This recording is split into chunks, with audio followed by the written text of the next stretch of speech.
Hey guys, so back again for your assignment today in science. We're going to go back to the skate park, but today you're going to explore the friction part of this simulation.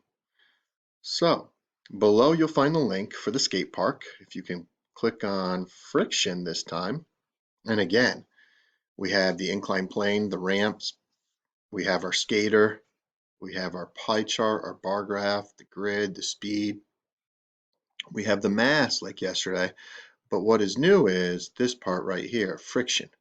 We could add no friction, some friction, or lots of friction today. Okay, so same idea as yesterday. You're going to take your skateboarder and you're going to put them up onto the ramp and let them go.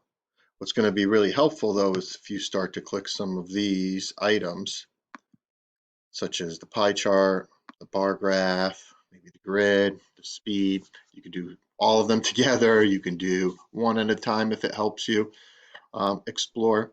But take some time, again, 3, 5, 6 minutes, doesn't have to be a lot, to explore the friction simulation, and then be sure to complete your exit ticket when you have finished.